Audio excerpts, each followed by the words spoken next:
हरी जय जय राम कृष्ण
रूप पाहता लोचनी रूप पाहता लोचनी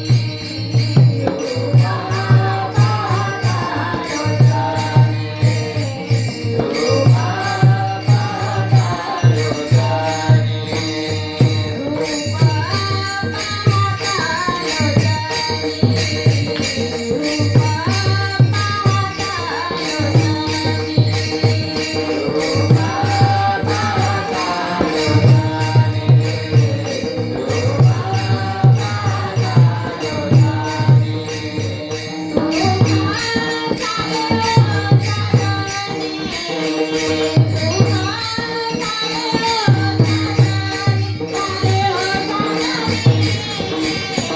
रूप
भावे विना भक्ति, भक्ति विना मुक्ति।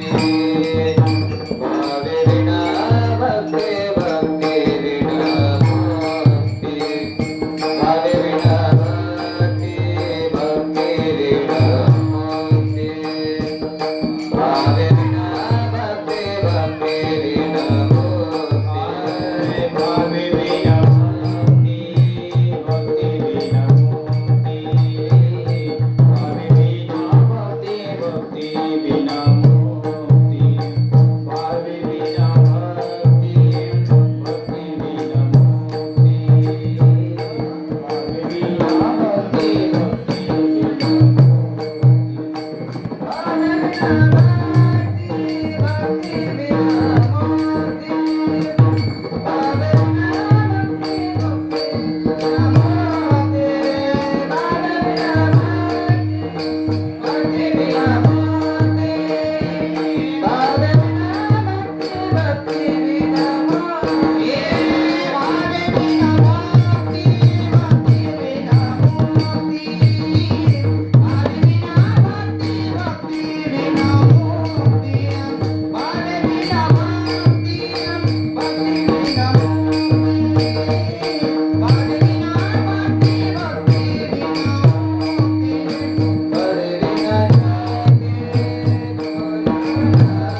भक्तिविना मुक्ती, बळविना शक्ती बोलू नये. कैसे दैवत प्रसन्न त्वरित, उगारामे निवांत क्षीण शिवाया. सायासे करिसी प्रपंच दिननिसी, हरिसी न बसी कवणे गुणे. ज्ञानदेव म्हणे हरी जप करणे, तुटेल धरणे प्रपंचाचे. हरिमुखे म्हणा पुण्याची गणना कोण करी विठ्ठल.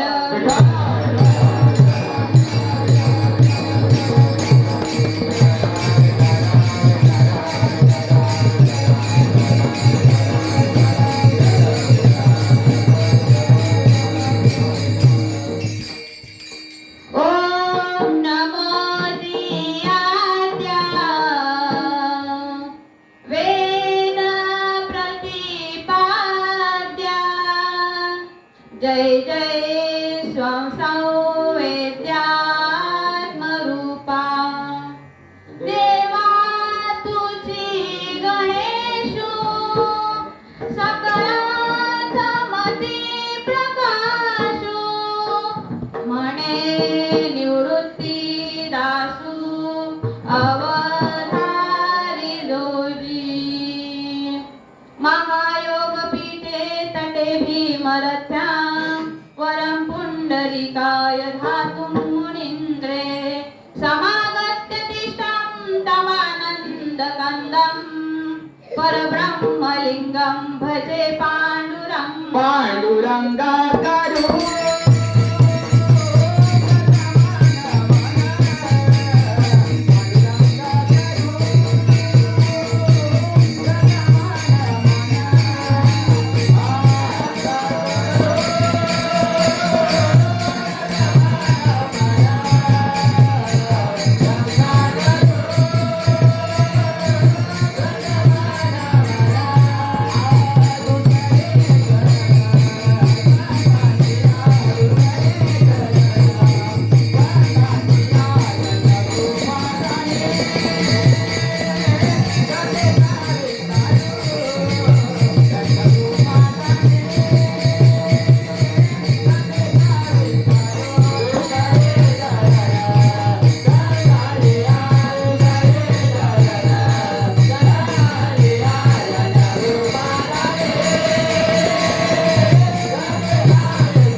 विस्तारू बाबाजी सद्गुरु दास तुका ज्ञानेश भगवान विष्णू निवृत्ती भगवान हरा सोपान भगवान ब्रह्मा मुक्ताख्यम ब्रह्मचित्कला नमो ज्ञानेश्वरा नमो ज्ञानेश्वरा नमो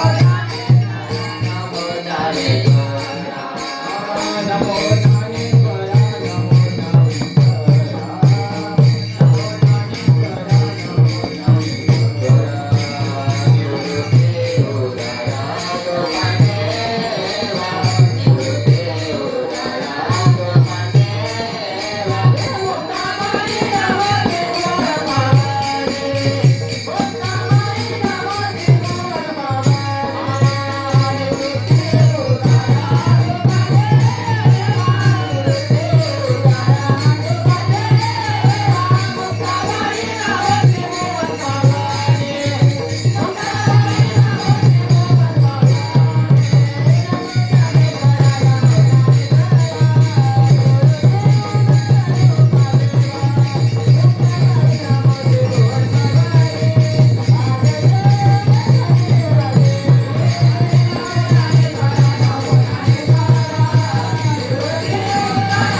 महेश्वरा गुरुर साक्षात परब्रह्म तस्मै श्री गुरुवे नमः उषा काल होता परब्रह्म ध्यानी ध्याये स्मरे तो सदा श्री सद्गुरु गोविंद राये असा हरिभक्त महापुण्य राशी नमस्कार माझा श्री सद्गुरु गोविंद बाबासी नमस्कार माझा गोविंद बाबासी विठ्ठल विठ्ठल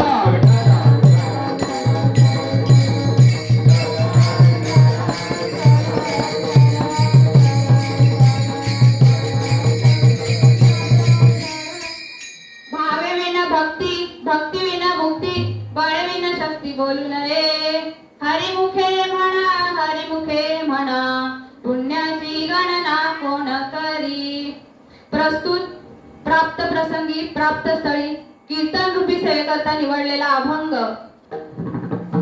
साधकांचे मायबाप ज्ञानाचा सागर कैवल्याचा पुतळा वारकरी संप्रदायाचा पाया रचणारे ज्ञानोबाराय यांचा हरिपाठातील हा अभंग 4 चरणांचा 4थ्या क्रमांकाचा सर्वांच्या पाठातील असा हा अभंग आजच्या सेवेकरिता निवडलेला आहे विठ्ठल विठ्ठल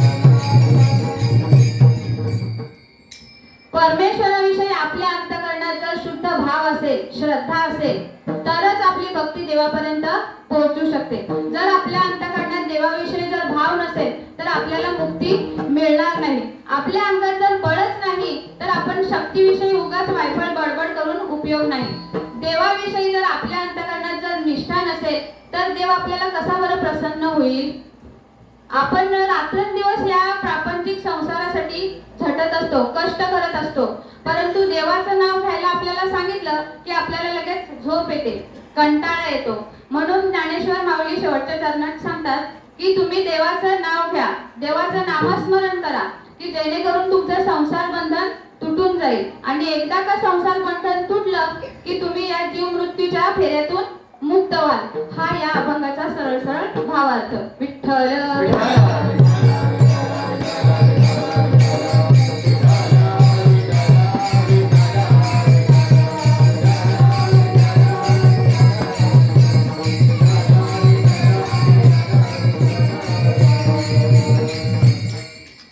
सेवेला प्रारंभ करण्यापूर्वी परिहार द्यायचा तो असा की पवित्र वैतरणा गंगेच्या काठावरती आणि महाशंभूच्या महाद्वारात चालू असलेले बाल संस्कार शिबिर माझे गुरुवर्य श्री श्याम महाराज पाटील आपल्या सर्वांचे लाडके आप्पा महाराज यांच्याकडून खूपच कौतुकास्पद हा उपक्रम येथे राबवला जात आहे. गेली 4 वर्ष झाली, म्हणजे 2 वर्षामध्ये करोनामध्ये त्याच्यामध्ये खंड पडला होता, पण खूपच कौतुकास्पद तो उपक्रम चाललेला आहे आणि आमची साथ त्यांना नेहमीच राहील. त्या शिबिराच्या निमित्ताने आपण इथे कासगरला आज इथे आपण आलेलो आहोत. आमचे परम स्नेही मावशा प्रदीपजी नाईक यांचे मातृपितृ पुण्यस्मरण या निमित्ताने आजची ही सेवा त्यांच्याकडून व त्यांचे बंधू सर्व नाईक परिवार यांच्याकडून ही माझ्याकडे सोपवलेली आहे. त्यामुळे मी सर्वांची खूपच ऋणी आहे. तुम्ही सर्व श्रोतेवर्ग सगळे इकडे बसलेले टाळकरी माळकरी मृदुंगमणी तुमच्या सर्वांच्या चरणावर नतमस्तक होते आणि माझी होईल तशी सेवा मी तुमच्या समोर मांडण्याचा प्रयत्न करते. विठ्ठल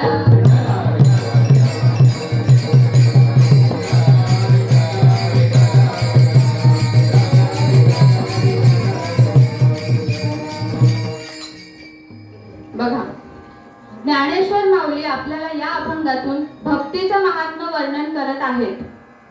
एकंदरीत आपण माऊलींच्या संपूर्ण हरिपाठाचा जर विचार केला तर संपूर्ण हरिपाठामध्ये भक्तीचं महात्म्य माऊलींनी वर्णन केलेलं आहे. संसारामध्ये ज्या प्रकारे वित्त महत्वाचं आहे, संसारामध्ये वित्त आणि परमार्थामध्ये चित्त हे असावेच लागते. आपल्याजवळ धन दौलत पैसा जर नसला तर समाजात आपल्याला कुठेच मान सन्मान मिळत नाही. बघा, आपण आपल्या समोरून आपल्या गावातील एखादी व्यक्ती चाललेली आहे, गरीब आहे ती बिचारी, मग आपण त्याला आवाज देताना कसं म्हणतो, काय रामू कुठे निघालास? आणि तीच जर एखादी श्रीमंत व्यक्ती जर आपल्या समोरून जर व्यक्ती जात असेल तर आपण लगेच म्हणतो कसं, अहो राम भाऊ कुठे निघालात, बरे आहात ना, या बसा चहा घ्या. म्हणजे बघा पैशाने किती फरक पडतो. विठ्ठल विठ्ठल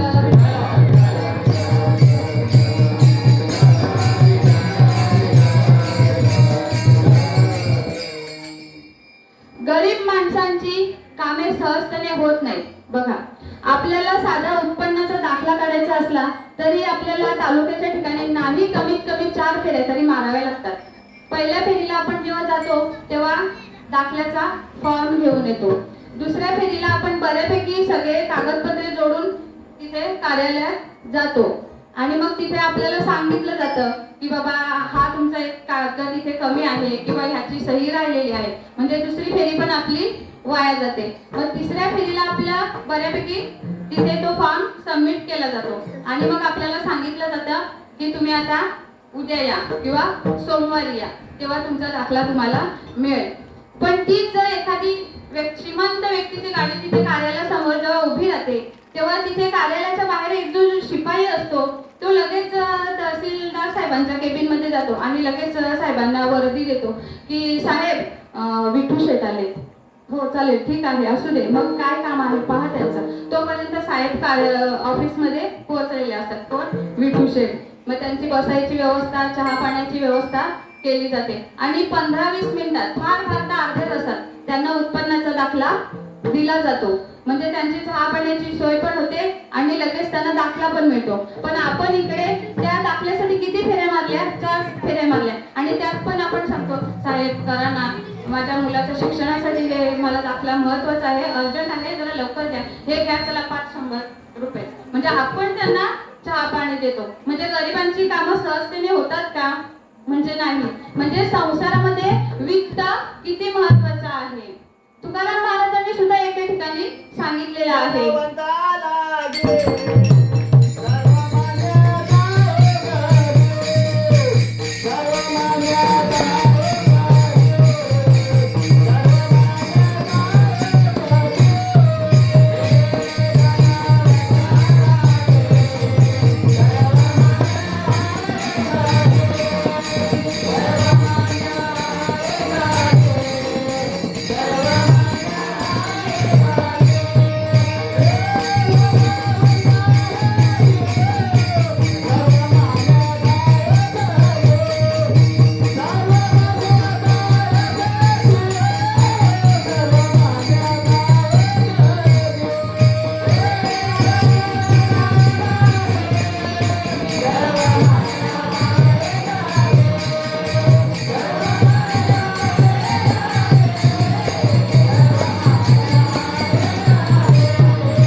ज्याच्याकडे पैसा आहे, धन दौलत आहे, त्यालाच जगात मान्यता मिळते. बघा, तुम्हाला एक उदाहरण सांगते. आता सध्या उन्हाळ्याचे दिवस चालू आहेत. आपल्याला बऱ्यापैकी उसाचा थंडगार रस प्यायला आवडतो, सगळ्यांना आवडतो. आपली गाडी साहजिकच त्या उसाच्या चरख्याजवळ थांबते. आणि बऱ्यापैकी आपण सर्वांनी निरीक्षण केलं असेल की तो जो चरखेवाला आहे तो ती उसाची काठी कितपर्यंत म्हणजे त्या चरख्यातून 2-4 वेळा 5 वेळा म्हणजे जवळजवळ त्यामधून जोपर्यंत रस निघायचा बंद होत नाही तोपर्यंत ती काठी त्या चरख्यामधून टाकत असतो. जेव्हा का त्या काठीमधून रस बंद होतो ना निघायचा, तेव्हा मग तो ते म्हणजे ते टाकाऊ चिपाड म्हणतात त्याला बऱ्यापैकी, ते चिपाड असं बाजूला फेकून देतो. तसं आपल्या संसारातील माणसाची गत आहे की जेव्हा आपली 60ची नाठी झाली, आपण रिटायर झालो की समजा आपली खाट एखाद्या आडगळीच्या खोलीत किंवा एखाद्या पडवीत आपली खाट लागलीच समजा. विठ्ठल विठ्ठल विठ्ठल.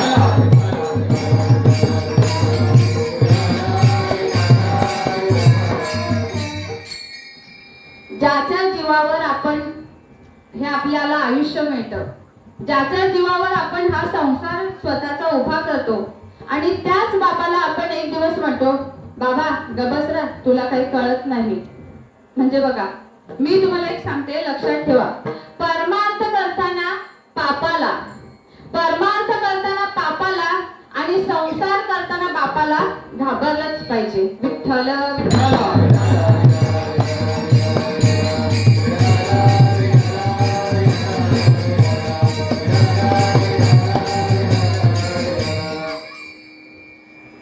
भगवंताने आपल्याला सुंदर दुर्लभ असा हा नरदेह प्राप्त केलेला आहे आणि या नरदेहाच्या ठिकाणीच आपल्याला परमेश्वराने भगवंत प्राप्तीचं ज्ञान प्राप्त करून दिलेलं आहे की हे जे ज्ञान इतर योनीतील कुठल्याही जीवाला नाही.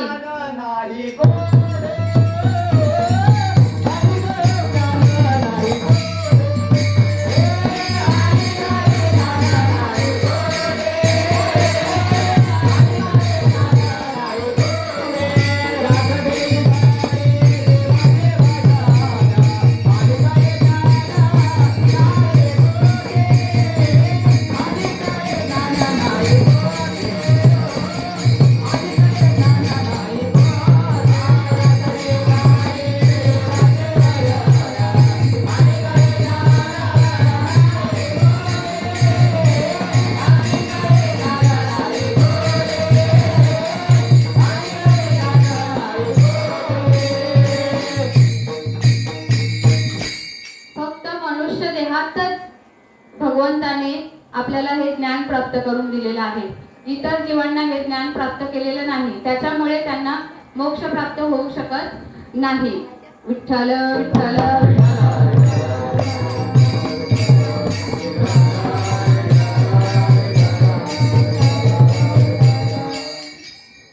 बघा, आता तुम्हीच विचार करा. 84 लक्ष योनीचा फेरा, 84 लक्ष योनीचा फेरा आपण पूर्ण करतो तेव्हा आपल्याला ह्या मनुष्य देहाची प्राप्त झालेली असते. मग आपण या मनुष्य देहाचं कल्याण करायला पाहिजे ना. आपण या मनुष्य देहाचं कल्याण करायचं सोडून आपण त्याचं भिवंडीच करतो. आपण मनुष्य फार तर भिवंडीपर्यंतच जातो, कल्याणपर्यंत कोणच पोहोचत नाही. विठ्ठल विठ्ठल.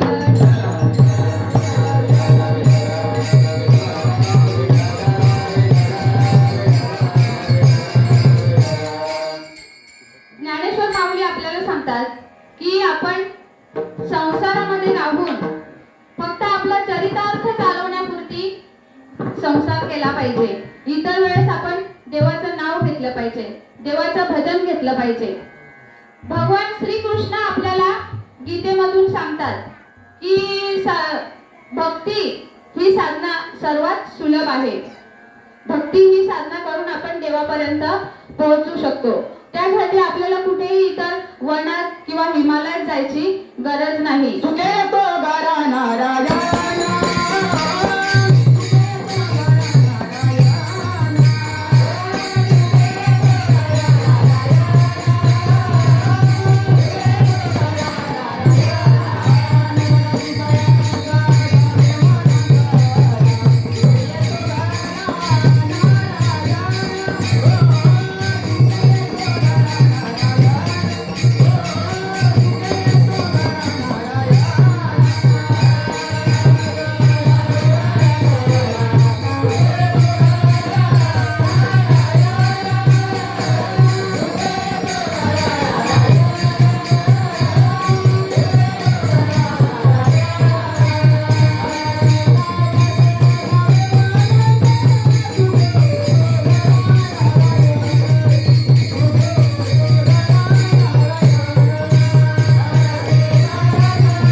आहे की ठाईचं बसवणी करा एक चित्त आवडी आनंद आळवावा. म्हणजे आपल्याला कुठेही जायची गरज नाही. विठ्ठल विठ्ठल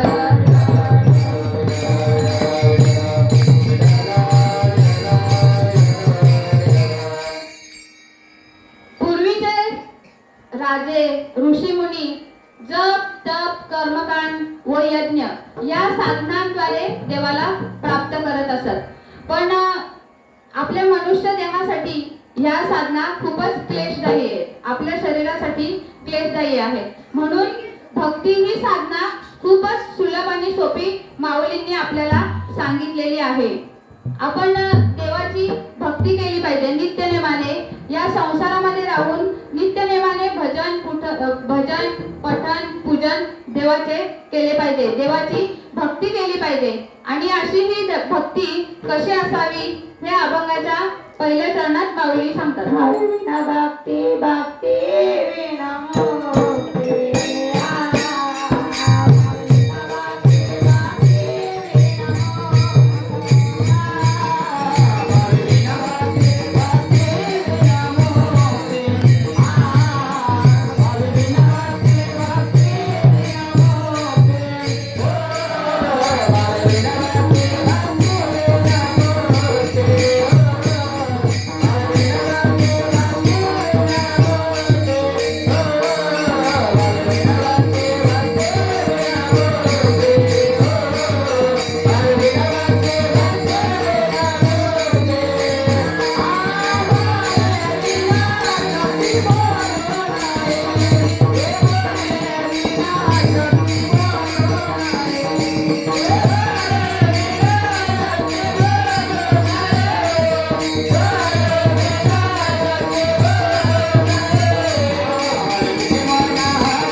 आपल्याला मुक्ती मिळणार नाही. बघा, माझी मुलगी एक दिवस मला म्हणते, काय गो मी आज एकादशी आहे का? म्हटलं हो. का ग? तर मला बोलते उपवास करायचा आहे. म्हटलं का? बोलते उद्या सायन्सचा पेपर आहे ना, तर मग मला आज उपवास करायचा आहे बोलते एकादशीचा. तर मी मनात म्हटलं, असं जर उपवास करून जर पास होता आलं असतं तर मी पण रोजच एकादशी केली असते. विठ्ठल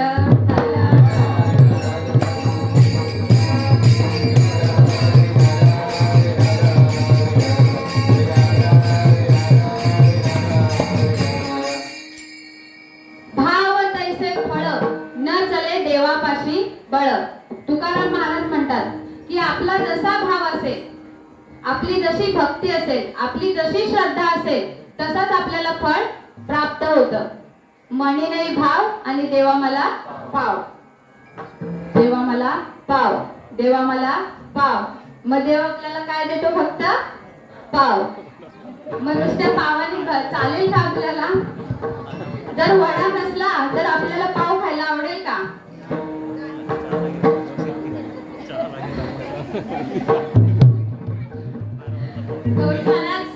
तुमच्या डबरीवर नुसते पाव ठेवले तर चालेल का? सिद्धार्थ महाराज तुमच्या डबरीवर बघा म्हणजे मला सांगायचं एवढंच आहे की आपण जी भक्ती करतो त्याच्यामध्ये भाव असला पाहिजे. विठ्ठल विठ्ठल.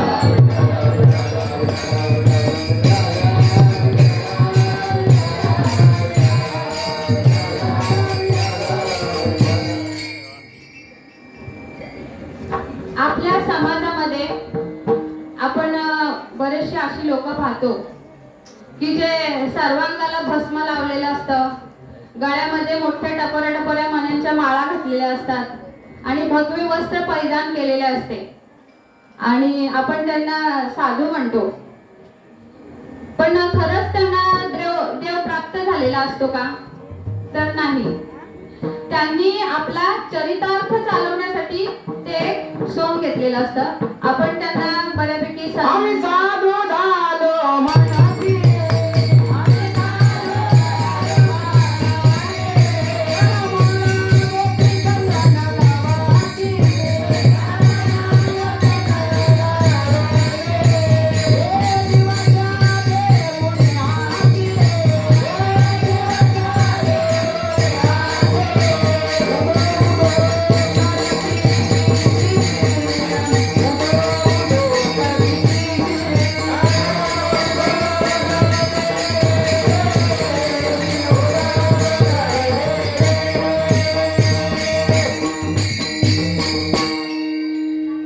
आपण बऱ्यापैकी त्यांना संधी साधू सुद्धा म्हणू शकतो. इत भर पोटासाठी, इत भर पोटासाठी. त्यांनी आपला चरितार्थ चालवण्यासाठी हे देवाचं सोंग घेतलेलं असतं. खरंच जर आपली भक्ती फलद्रूप व्हावी अशी जर आपल्याला वाटत असेल, आपली भक्ती जर खरंच फलद्रूप व्हावी अशी जर आपल्याला वाटत असेल तर आपल्या भक्तीमध्ये निष्ठा पाहिजे, श्रद्धा पाहिजे, शुद्ध भाव पाहिजे. विठ्ठल विठ्ठल.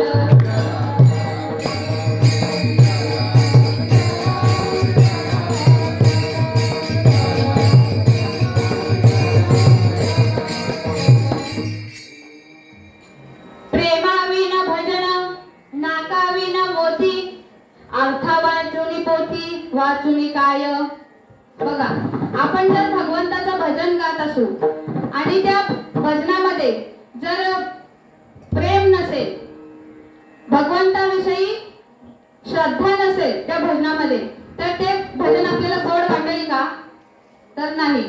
आपल्याला जर एखादी चांगली सुंदर मोत्याची नथ घालायची आहे तर त्यासाठी आपल्याला नाक पण तसं पाहिजे ना.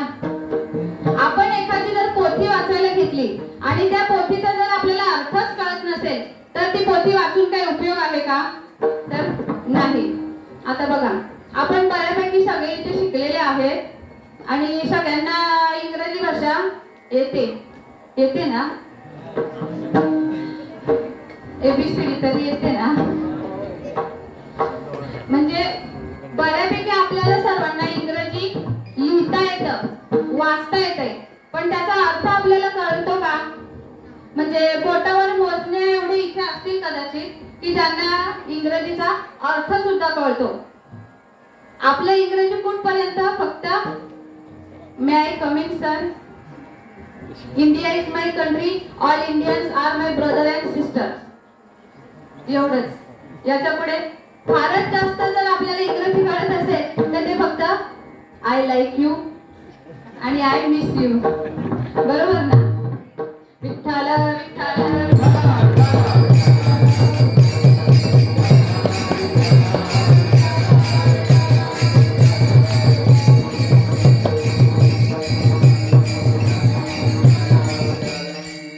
म्हणजे मला तुम्हाला एवढंच पटवून द्यायचं होतं की अर्था वाचुनी पोथी, वाचुनी काय. म्हणजेच आपल्या भक्तीत जर भावच नसेल तर ती भक्ती आपली देवापर्यंत पोहोचू शकते का? तर नाही. भक्ती प्रेमाविना ज्ञान नको देवा.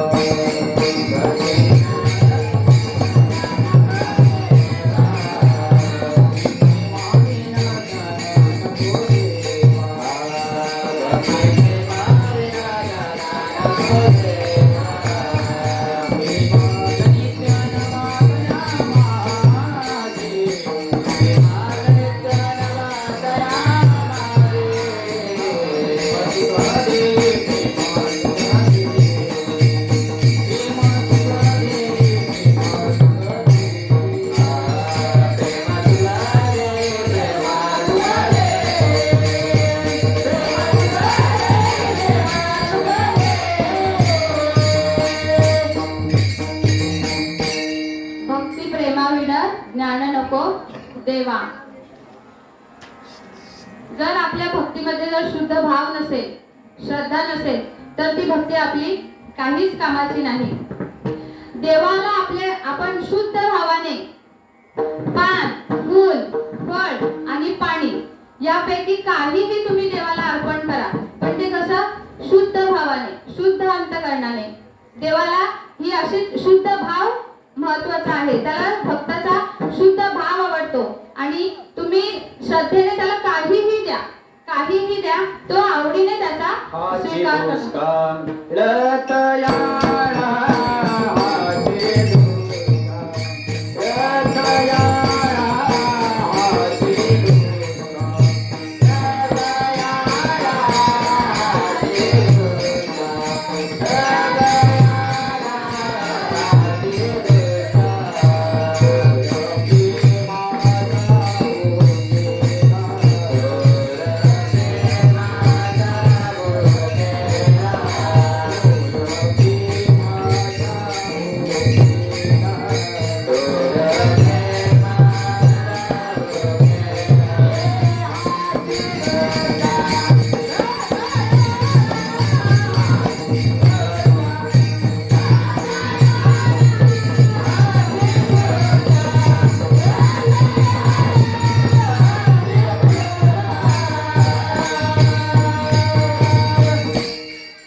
कधी कधी म्हणजे कसलाही दुष्काळ असतो, परंतु इथे आता सध्या भगवंतालाच दुष्काळ पडलेला आहे.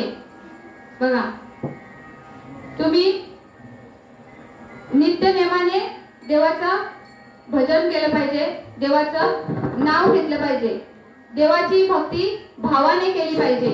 आणि त्या भक्तीत जर भाव नसेल तर ती भक्ती आपली देवापर्यंत पोहोचत नाही.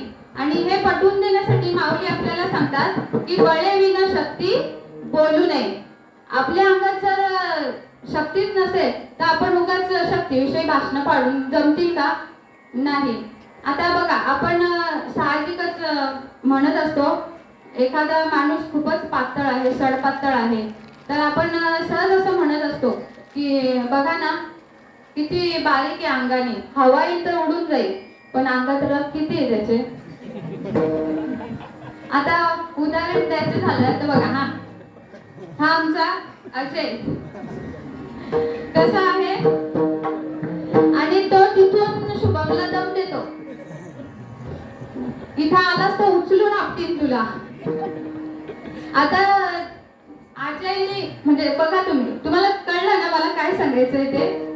विठ्ठल विठ्ठल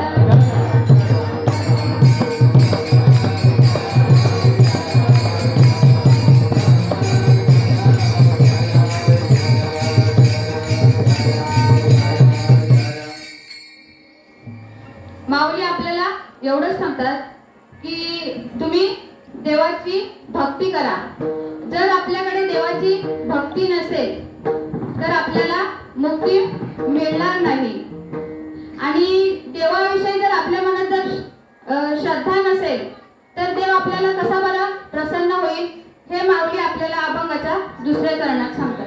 कैसे नि दैवता, कैसे नि दैवता, कैसे नि दैवता प्रसन्न त्वरिता, कैसे नि दैवता, कैसे नि दैवता, कैसे नि दैवता प्रसन्न त्वरिता, कैसे नि दैवता, कैसे नि दैवता, कैसे नि दैवता प्रसन्न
वाया.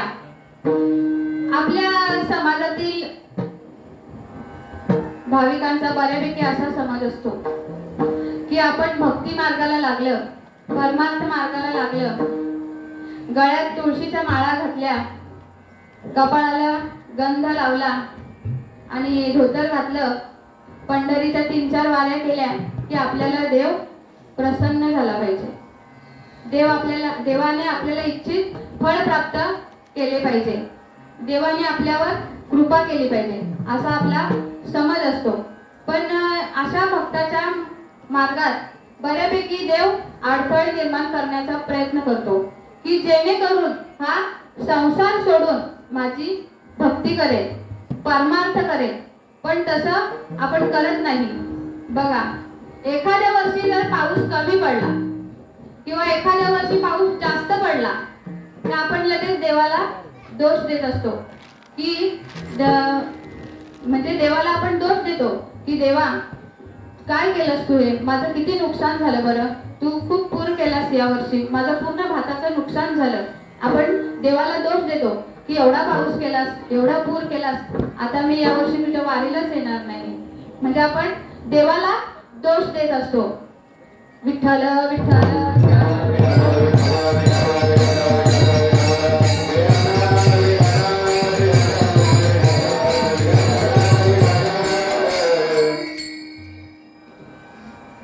त्या भक्ताला असं वाटत असतं की बघा, मी देवदेव करू लागलो आणि देवाने माझेच दिवाळे काढले.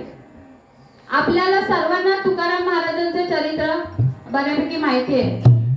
तुकाराम महाराजांनी आपली सर्व संपत्ती, म्हणजे ते किती श्रीमंत होते आपल्याला माहिती आहे, पण ती सर्व श्रीमंती गोरगरिबांमध्ये सगळ्यांमध्ये वाटून दिली. आणि एक दिवस त्यांच्यावर अशी वेळ येते की त्यांना एक वेळचं अन्न सुद्धा खायला मिळत नाही. आणि अशाने त्यांची पहिली पत्नी अन्न करून मेली. आणि त्यावेळेस तुकाराम महाराजांचे उद्गार काय होते? बरे झाले देवा, निघाले दिवाळे.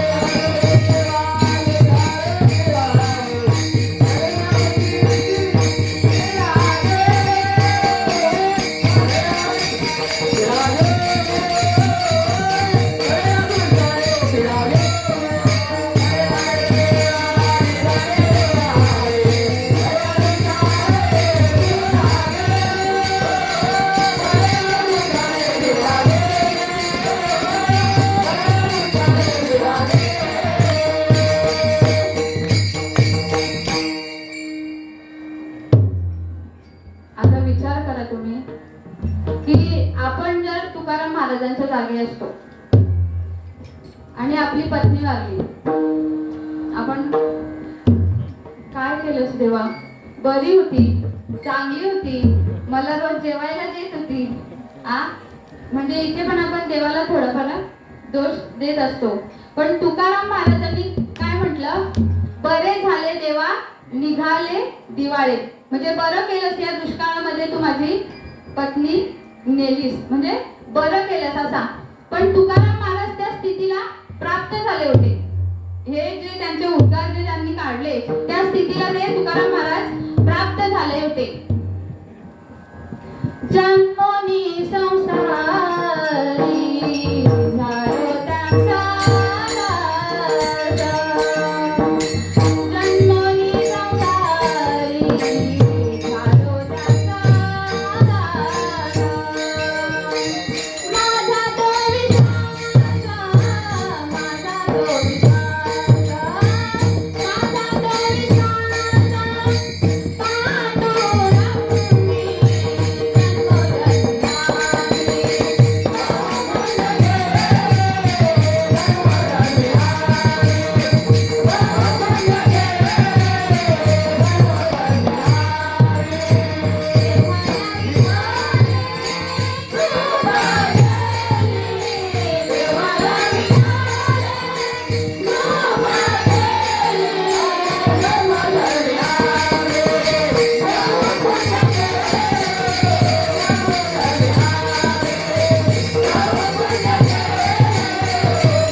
8 पिढ्या.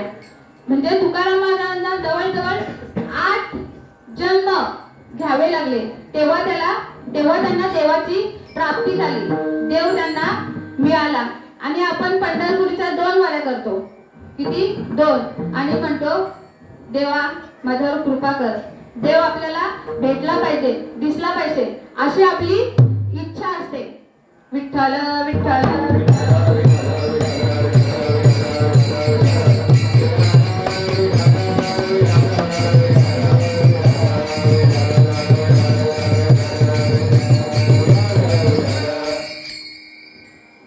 आता मला सांगा तुम्ही, देव एवढा सोपा आहे का हो? आपल्याला सहज प्राप्त व्हायला देव एवढा सोपा आहे का? तुकाराम महाराजांनी 8 जन्म भक्ती केली, देवाची वाट पाहिली, तेव्हा त्यांना देवाची प्राप्त झाली. माऊली आपल्याला म्हणतात की चरितार्थ चालवण्यापुरती, आपला सांसारिक चरितार्थ चालवण्यापुरती फक्त तुम्ही या संसारामध्ये लक्ष द्यायचं असतं. इतर वेळेस आपण फक्त देवाचंच भजन करायचं असतं. विठ्ठल विठ्ठल विठ्ठल.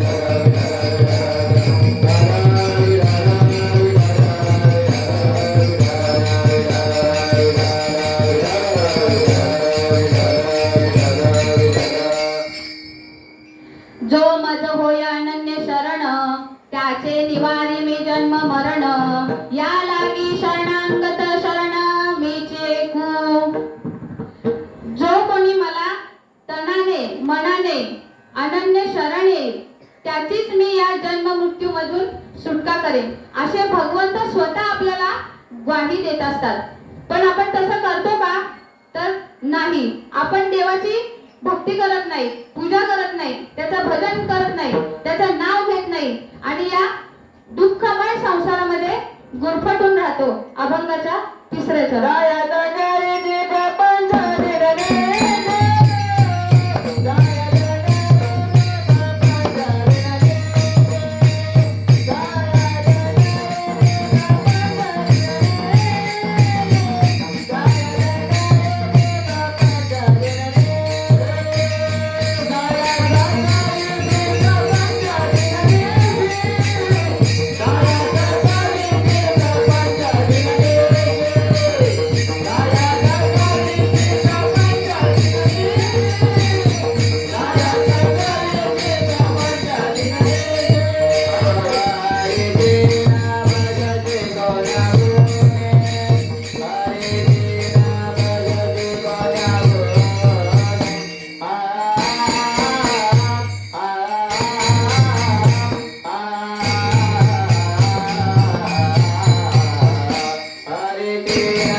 हरिसी न भसी कवण्या गुणे. भगवंताने आपल्याला हा मनुष्य देह फक्त आणि फक्त आपण त्याची भक्ती करावी यासाठी आपल्याला त्याने हा आपला मनुष्य देह प्रदान केलेला आहे. पण आपण सर्व मनुष्य जाती आपल्या सर्वांना या गोष्टीचा विसर पडलेला आहे. बघा, आपण जेव्हा मातेच्या उदरात असतो 9 महिने, तिथे त्या मातेच्या उदरात असताना आपण देवाची करुणा भागत असतो, त्याला विनवण्या करत असतो की देवा मला ह्यातून सोडव, देवा मला ह्यातून सोडव. खूप साऱ्या विनंत्या करतो, आपण त्याला विनवण्या करतो, आराधना करतो की देवा एकदाच मला ह्याच्यातून तू सोडव. मग देव आपल्याला त्यावेळेस सांगतो, हो ठीक आहे, मी तुला ह्याच्यातून, ह्या दुःखातून सोडवतो. पण ह्याच्या आधी जे पाठवलेत त्यांनी किती दिवे लावले, म्हणजे त्यांनी किती भक्ती केली माझी, कोणी माझी भक्ती केली. फक्त बोटावर मोजण्या एवढी लोक असतील की ज्यांनी खरंच मला प्राप्त केलेले आहेत. आणि आपण इथे बसलेले सर्व, आपण आपल्या सर्वांना भगवंताचा विसर पडलेला आहे. तरी सुद्धा देव आपल्याला सांगतो का हो ठीक आहे, मी तुला या दुःखातून वेगळं करतो, पण तू मला वाटच वचन दे की तू जेव्हा जन्माला येशील तेव्हा फक्त आणि फक्त माझी भक्ती करशील, माझी आराधना करशील. आणि त्यावेळेस मातेच्या उदरामध्ये आपण देवाला वचन देतो, एक वेळ कारी या दुःखावे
देवाला सांगतो की मी जन्माला आल्यावर फक्त आणि तू फक्त तुझेच चरण आठवीन, असं आपण देवाला वचन देतो.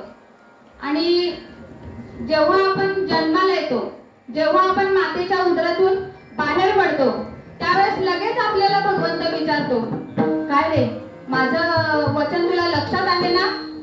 आणि तेच बाळ रडून देवाला सांगते, कवा कवा कवा, म्हणजे मी तुला कधी वचन दिलं. म्हणजे या पृथ्वीवर जन्माला आल्या आल्या देवाला आपण टांग देतो बऱ्यापैकी. म्हणजे आपल्याला लगेच भगवंताचा विसर पडतो.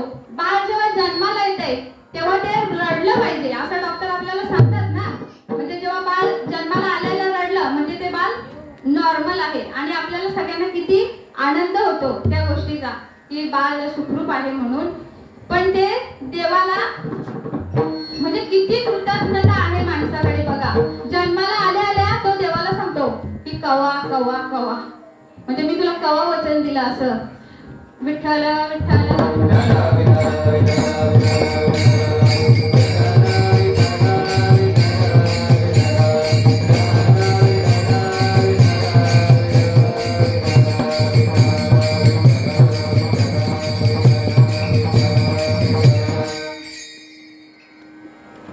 देव आपल्याला सांगतो की मी तुला माझी आराधना करण्यासाठी, माझी भक्ती करण्यासाठी तुला जन्माला घातलेलं आहे. तुला एवढे सुंदर शरीर, ही 5 कर्मेंद्रिये आणि 5 ज्ञानेंद्रिये तुला ही मी प्राप्त केलेली आहेत. ही फक्त आणि फक्त माझी भक्ती करण्यासाठी तुला. हात पाय काढ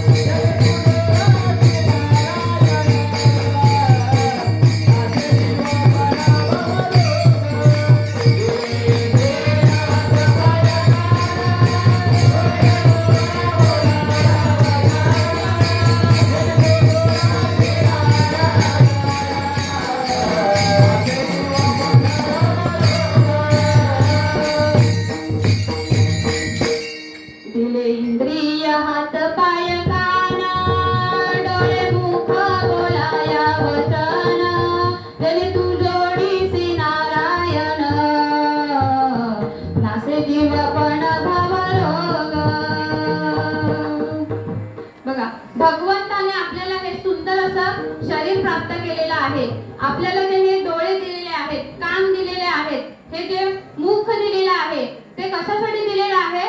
फक्त आणि फक्त आपण त्याची भक्ती केली पाहिजे, आराधना केली पाहिजे. पण आपण काय करतो? दिले इंद्रिय, हातपाय, कान, हाताचा वापर आपण कशासाठी करतो जास्तीत जास्त? पबजी माहिती ना? पबजी खेळायला फक्त. आता नाही खेळत का? विठ्ठल विठ्ठल.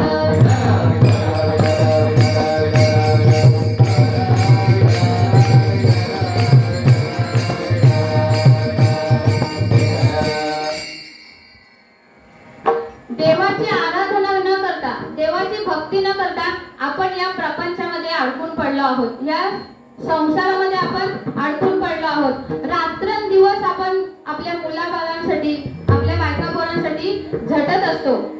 बघा, वाल्मिकी म्हणजे वाल्याकोली यांचा दृष्टांत सगळ्यांना माहिती आहे की त्यांनी जे पापकर्म केलं होतं, जेव्हा नारायण त्यांना भेटले तेव्हा त्यांनी सांगितलं की तू घरी जाऊन विचार की या पापामध्ये तुला कोणी भागीदारी होईल का. आणि जेव्हा त्याला कळतं वाल्याला की आपण हे जे रात्रंदिवस यांच्यासाठी कष्ट करत असतो, पण आपल्यासाठी म्हणजे आपलं त्यांच्या आयुष्यात आपलं काहीच महत्व नाही, पण तरी सुद्धा आपण त्यांच्यासाठी एवढं झटत आहोत. म्हणजे हा संसार किती निरर्थक आहे, किती दुःखमूळ आहे.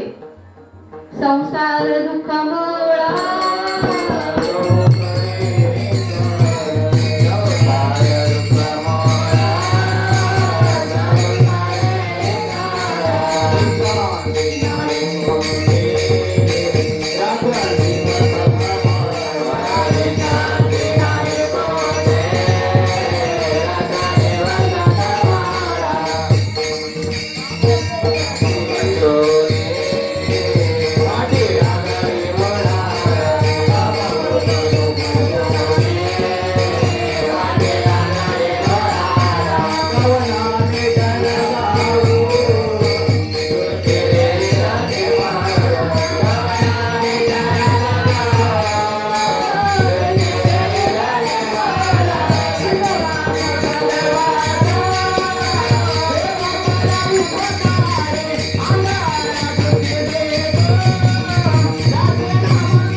आंबा, पेरू, चिक्कू, केळं खाता.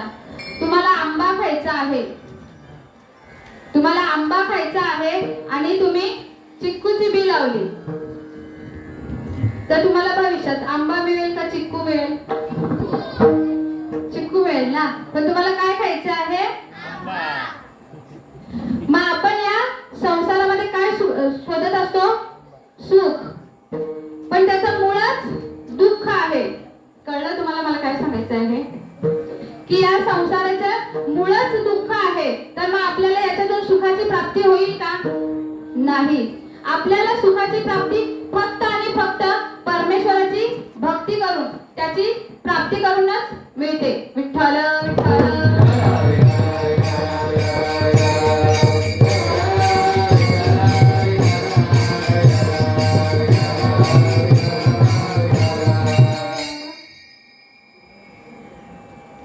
संसारामध्ये मनुष्याने जास्त गुरफटून न राहता या संसारातून आपल्याला फक्त आणि दुःखच प्राप्त होते. म्हणून माऊली आपल्याला सांगतात की तुम्ही निवांत राहून भगवंताचे नाव घ्या, त्याची भक्ती करा. पण ती भक्ती कशी करा? भावाने करा. देवाची भक्ती आपण श्रद्धेने केली पाहिजे, भावाने केली पाहिजे. विठोबा रखुमा